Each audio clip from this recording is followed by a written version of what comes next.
Good morning, everyone. Now, let's talk about the social structure theories that have a contribution to criminology. So, social structures theories basically look how the place we live in and the resources available to us can affect our behavior and even lead to crime. There are few main ideas here. Ecological theories focus on how things like poverty and instability in our neighborhood can impact crime rates.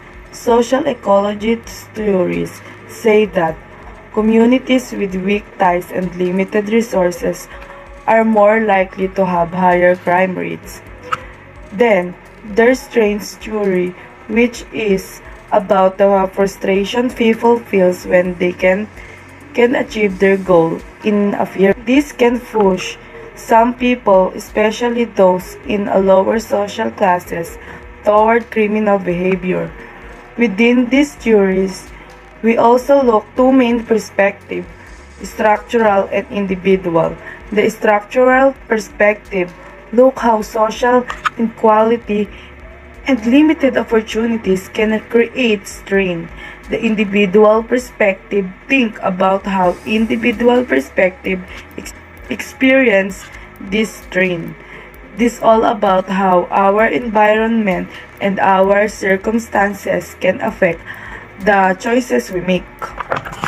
Alright, so let's take a look at some of the key figures and their ideas within strain theory. Albert Cohen believed that individuals from lower class backgrounds who face limited opportunities for success may feel a lot of strain and frustration. In response to this, they might form their own subcultures with different values and norms. These subcultures offer a different way to achieve status and success, often through deviant behavior like delinquency. So next, we have Robert Agnew. He argued that strain can come from a bunch of different sources, such as not reaching goals we are care about, losing things we care about, or facing negative stuff. He suggested that these strains can make people feel angry and frustrated, which can make them more likely to engage in delinquent behavior. And then, there's Richard Cloward and Lloyd Olin. They suggested that delinquency can come from the unequal access to opportunities for young people from lower class backgrounds. They said that if these individuals face limited access to these things, like education and jobs, they may turn to criminal activities as a way to achieve success and status. All of these ideas show how strain and frustration can push people towards delinquent behavior, and they help us understand some of these reasons behind criminal actions. Alright, let's talk about individual theories of crime. These theories focus on the characteristics and traits of individual people that can make them more likely to commit crimes. One idea is trait theory, which suggests that certain personality traits like impulsivity or low self-control can increase the chances of someone doing criminal things. Then we have control theory, which says that the connections and attachments people have to society and its rules are important in stopping them from doing crime.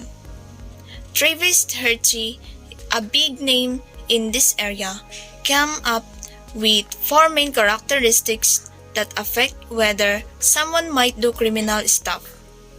This includes how attached they are to people in their community, friends, and family, and how committed they are to regular goals, how involved they are in normal activities, and also how much they believe in following society's rules. According to Hertie, folks with stranger social ties and a greater belief in following the rules are less likely to do criminal things.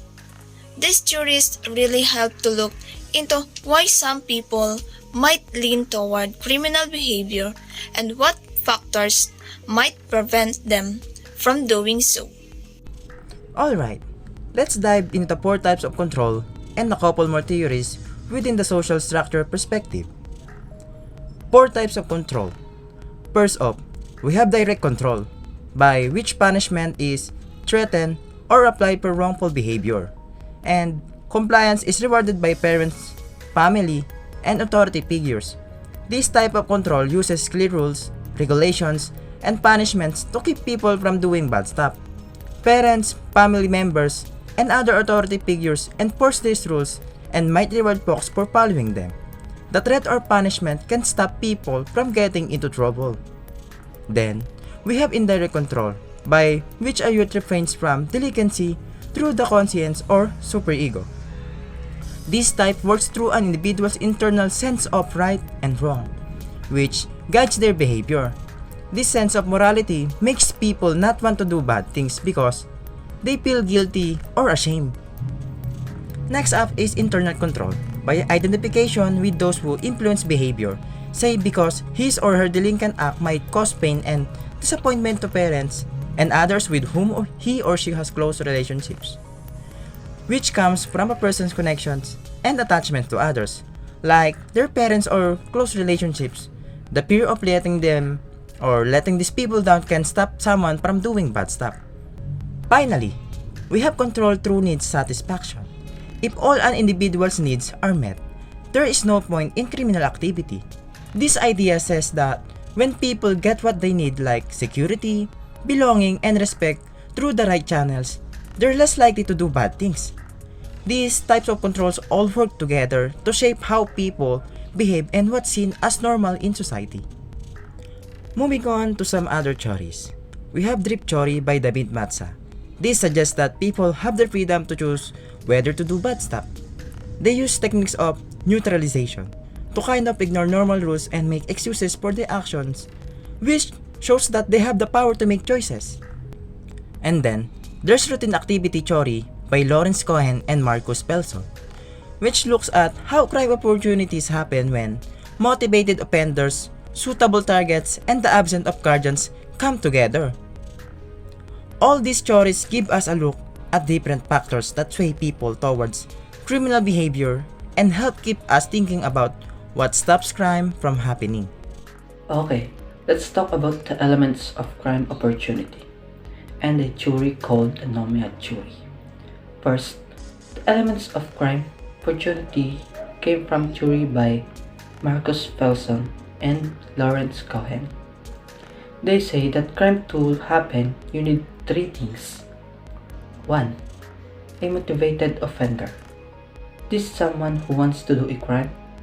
It could be because they want a money, thrills, or have other reasons. 2.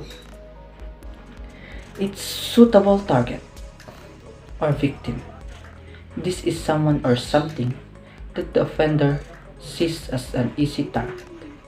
3. Lack of capable guardian. This means there's no one around to stop the crime, like a security guard or even a watchful neighbor. Now, let's talk about a anomia theory. This comes from the word means without norms. It's all about how when social norms and values break down, people might feel disconnected from what society expects from them. This disconnection can lead people to do things that go against what society sees as okay, because they're looking for others' ways to meet their goals. These ideas help us to understand why crime might happen and show how important it is for society to have rules to keep things We hope in order. everyone has enjoyed and learned from our discussion on social structure theories. Exploring these theories help us understand society's complexities and the factors that shape our lives. Let's continue to learn and work towards a more equitable future together. And that's all. Thank you for your time, and we hope that you understand and learn something from what we have explained earlier.